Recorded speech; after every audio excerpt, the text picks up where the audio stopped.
تو یہ بخاری مسلم دونوں میں موجود ہے کہ انسانی شکل میں حضرت اسرائیل علیہ السلام آئے اور کہا کہ حضرت موسیٰ علیہ السلام سے کہا کہ آپ اپنے رب کے حکم کو اوبے کیجئے، یعنی اپنی جان میرے والے کرو. ان چندہ چلتا پھرتا بندہ ہوئے، انہوں نے کہا ہاں جی سر چلو تیاری جے. اور پھر موسیٰ علیہ السلام، تو حضرت موسیٰ علیہ السلام نے ایک تھپڑ مارا اس کو، اس کی آنکھ نکل گئی. اب ظاہر ہے کہ حضرت موسیٰ کے ساتھ تو مس بیہیو نہیں کر سکتا تھا نا، اللہ کا بھیجا ہوا پیغمبر تھا وہ. اور آپ کو پتہ ہے یہ چاروں فرشتوں کے پیغمبر ہیں، جبرائیل، میکائیل، اسرافیل اور اسرائیل یعنی ملک الموت علیہم السلام اجمعین. یہ انبیاء کے یعنی فرشتوں کے انبیاء ہیں، اسی وجہ سے یہ انسانوں کے انبیاء کے استاد بھی ہیں، ورنہ نبی کا استاد غیر نبی نہیں ہو سکتا. یہ میں آپ کو لاجیکلی بتا رہا ہوں. تو حضرت جبرائیل علیہ السلام انبیاء میں سے ہیں، فرشتوں کے انبیاء میں سے. تو وہ پھر اللہ تعالیٰ کے پاس واپس چلے گئے. حضرت ملک الموت کہا کہ یا اللہ مجھے اس بندے کے پاس بھیجا ہے جو مرنے کو پسند نہیں کرتا. مرنے کو تو کوئی بھی نہیں پسند کرتا. تو اللہ تعالیٰ سے انہوں نے ریکویسٹ کی تو اللہ نے ان کی آنکھ ان کو واپس کر دی. یار حضرت اسرائیل علیہ السلام کی آنکھ نکل جائے تو وہ کس سے ملتی ہے؟ اللہ سے. تو آپ کا تو فرید الدین گنج شکر کا واقعہ مشہور ہے کہ انہوں نے کہ آن دے آنکھ آندی ہے تو آن دے. سر کوئی نہیں آنکھ دے سکتا. ہاں اللہ اگر کسی نبی کو معجزہ دے جیسے کہ حضرت عیسیٰ علیہ السلام کے لیے آتا ہے وہ تو ثابت ہے، ورنہ اگر وہ کہتا ہے کہ بزرگ بھی دے سکتا ہے تو اس بزرگ کے ماننے والوں کی آنکھ نکلوا دیتے ہیں، جا کے بزرگ سے لے کے بتائیں. کوئی کچھ نہیں کر سکتا، اسرائیل بھی نہیں کر سکتا. اچھا ایک کہتے ہیں اسرائیل کو روح کھو لی، گیچی مروڑ دے 2 منٹ تہاڈی روح کھونے والے ہو. تو وہ تو پیغمبر تھا نا. بخاری مسلم میں حدیث ہے کہ اللہ تعالیٰ کسی پیغمبر کو اس وقت تک موت نہیں دیتا جب تک کہ اس کے سامنے یہ آپشن نہ رکھ دے کہ وہ چاہے تو اپنی امت کے پورے ٹینیور تک زندہ رہے.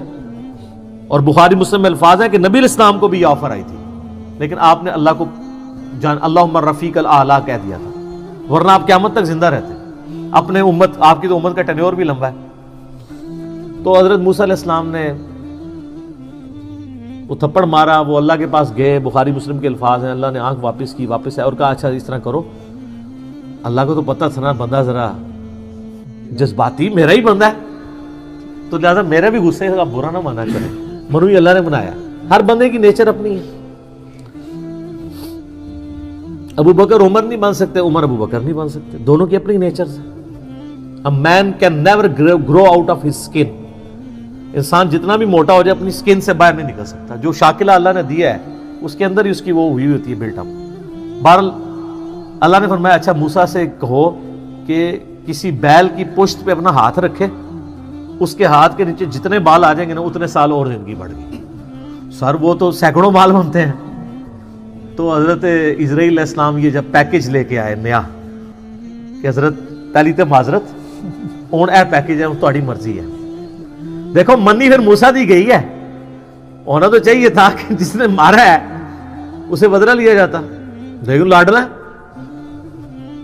تو انہوں نے کہا اچھا اتنے سال میں زندہ رہوں پھر کیا ہوگا؟ انہوں نے کہا پھر موت. کل نفس ذائقۃ الموت، ہر ذی روح نے موت کا مزہ تو چکھنا ہے. تو پھر انہوں نے کہا جب اتنے سال بعد مرنا ہی ہے تو اب کیوں نہیں، جب یہ میں نے جام پینا ہی ہے موت کا. تو پھر انہوں نے کہا اے اللہ بس میں تجھ سے یہ دعا کرتا ہوں کہ مجھے ارض مقدس یروشلم کے قریب کر دے، میں اتنا قریب ہو جاؤں کہ وہاں سے اگر کوئی پتھر بھی پھینکے نا تو میری قبر تک پہنچ جائے، وہ مقدس زمین کے. جیسے ہماری بھی خواہش ہوتی ہے بقیع غرقد میں دفن ہو. مسلم شریف میں حدیث ہے کہ جس نے مدینے کے مصائب پہ صبر کیا تو میں اس کا شفیع بنوں گا. ترمذی میں الفاظ ہیں کہ ہو سکے تو مدینے میں مرو، جو مدینے میں مرے گا میں اس کی شفاعت کروں گا. اور بخاری میں حدیث ہے حضرت عمر کہا کرتے تھے اے اللہ مجھے شہادت کی موت دینا، اپنے رسول کے شہر مدینہ میں موت دینا. اللہ نے دونوں ان کی دعائیں قبول کر لیں، کیونکہ سب سے پہلے شفاعت اہل مدینہ کی ہونی ہے، بشرطے کہ وہ آپ کے فرقے کا ہو. ہاں سر فضائل اعمال والے شیخ زکریا صاحب بھی مدینہ شریف بقیع غرقد میں دفن ہے، اور فضان سنت والے الیاس قادری صاحب کے پیر صاحب ضیاء الدین مدنی بھی وہاں پہ دفن ہے، اور ہماری ماں سیدہ عائشہ بھی وہاں دفن ہے، امام حسن علیہ السلام بھی وہاں پہ دفن ہے، امام باقر بھی وہاں پہ دفن ہے، امام مالک بھی وہاں پہ دفن ہے، حضرت عثمان غنی بھی وہاں پہ دفن ہے، اور عبداللہ ابن ابی بھی وہاں پہ دفن ہے۔ قبروں سے کوئی فرق نہیں پڑتا، اتنے نیک لوگوں کے ساتھ اس منافق کی قبر بھی ہے۔ پہلے تو سانجے قبرستان ہوتے سن نا۔ تو اچھا انہوں نے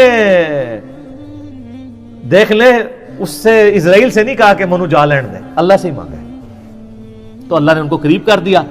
اور نبی علیہ السلام فرماتے ہیں جب وہ قریب ہوئے تو وہاں پہ ان کو موت دے دی، اور اگر میں چاہوں تو تمہیں سرخ ٹیلے کے پاس موسیٰ علیہ السلام کی قبر بھی دکھا سکتا ہوں۔ یعنی حضرت موسیٰ علیہ السلام گمنامی میں ایک قبر میں دفن ہے، کوئی مزار نہیں ہے سر۔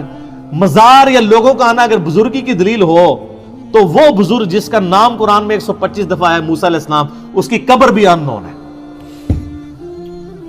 ظاہر ہے جب وہ اکیلے وہاں پہ، بخاری مسلم میں، صحیح مسلم میں 2 حدیثیں ہیں، آپ علیہ السلام فرمایا میں نے شب معراج سرخ ٹیلے کے پاس موسیٰ علیہ السلام کو قبر میں نماز پڑھتے ہوئے دیکھا ہے، اگر میں وہاں سے گزروں تو میں قبر بھی دکھا سکتا ہوں۔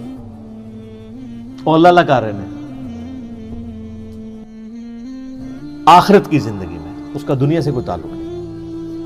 تو یہ واقعہ بالکل درست ہے، اس پہ منکرین حدیث کا یہ والا اعتراض جو تھا وہ غلط ہے کہ وہ مطلب حضرت موسیٰ علیہ السلام کی ایک طبیعت تھی، وہ کہتے ہیں نہیں وہ نافرمانی کی ہے، اللہ کے حکم کے لیے آئے تھے۔ اب پتہ نہیں اس وقت کیا گیون سرکمسٹانسز تھے، ہو سکتا ہے وہ ایکسپیکٹ کر رہے ہوں کہ اس نے مجھے آگے آفر کیوں نہیں دی ہے، جیسے نبی علیہ السلام کی بخاری مسلم میں حدیث ہے کہ کوئی نبی بھی آفر کے بغیر نہیں مرتا۔ تو دیکھو نا بھائی پھر پیکیج لے کے آیا ہے نا، وہ پہلے لے کے آتا نا، ٹھیک ہے۔